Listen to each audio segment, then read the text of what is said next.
د ورو سوال کړی دی چې یو انسان باندې قرض او د دې سره پیسې یي چې هغه نصاب ته رسي نو دی به زکات ورکوي او که نه به ورکوي. الجواب په دې مسله کې اختلاف دی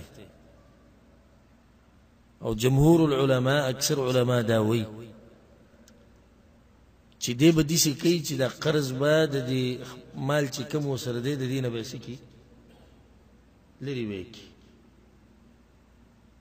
یو سړی دی قرضه پیدا او مال ورسره دومره دی چې نصاب ته رسي او کال پې پوره تیر شو زکات به ورکوي او که نه دا مسله ده.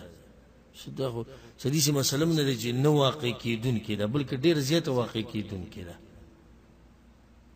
غالبا هر کس باندې نن سبا قرضه ده او داسې پکې ډېر شته چې ښه مالداره دی جیدادونه مارکیټونه تجارتونه او قرضه پې شتي. ده سوال وکړو چې زه به څنګه قرضه ورکوم او په ما باندې زه به څنګه زکات ورکوم او په ما باندې قرضه ده. نو جمهور العلماء دا وایي اکثر علماء چې دی به دا قرض د دې نصاب نه وباسي. لکه یو سړی دی 80,000 ریاله ورسره پراته دي یا 80,000 روپۍ موږ چې دا نصاب ته رسي په ده باندې قرضه ده 100,000 نو دی به دا 100,000 لرې کړي د څه نه 80,000 نه پاتې څو شو 60,000. اوس وګوره چې د 60,000 نصاب ته رسي او که نه رسي. که رسي نو بیا به د دې نه زکات وباسي که نه رسي نو زکات پې نشته. دا د جمهور العلماء قول او د بعضو محققین علماء دا قول له زمان په دې باندې زړه مطمئن دی ولله الحمد چې په ده باندې دا قرضه د دې تعلق د زکات سره نشته. دلیل په هغې باندې دا دی چې پیغمبر صلی الله علیه وسلم ډېر کسان لیږلي دي د زکات ته راجمع کولو لپاره خو یو ته هم دا نه دي ویلي چې هلته به د هغوی نه بیا ده تپوس کوئ چې قرضه د باندې شتي او که نه. یو سړی دی 80,000 ریاله ورسره دي راغی تپوس یې وکړو په ما باندې 100,000 قیسه پرېږده زکات ته څونه ورکه 80,000 نه.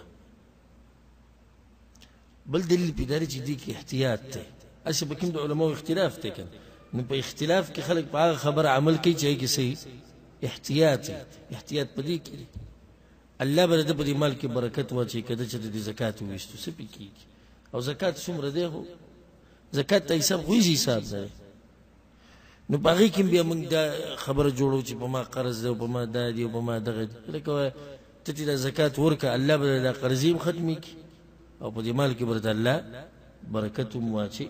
نو دا قول والله اعلم زما په زړه مطمئن دی او احتیاط هم په دې کې دی چې سره د دې قرضو د دغه مال حساب کې دا کم چې د سره دی قرضې د سیټ ته پرېږدي او دې کې چې که دا نصاب ته رسي هغه حساب دې وکړي د هغې نه د زکات وباسي.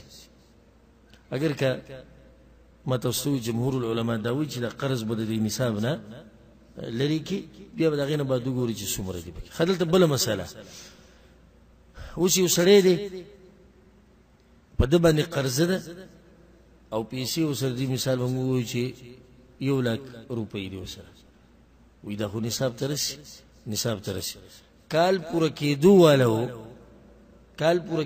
و 11 میاشتې بعد په ده پسې کسان رالي وایي وروره پیسې راکوې که نه راکوې 50,000 روپۍ د ده نه واخېستې چې هغه د هغوی په ده باندې قرض و. اوس به دې ګوري دې 50,000 ته دا نصاب ته رسي او که نه. که د نصاب نه کمې شوي نو خبره څه شوه ختمه شوه او که نصاب ته رسي دغه 50,000 هم نو بیا به د هغې نه زکات ورکوي. او که د قرض ورکولو د لاسه د نصاب نه کمې شوي نو بیا پې زکات شتي نشتی پې والله اعلم.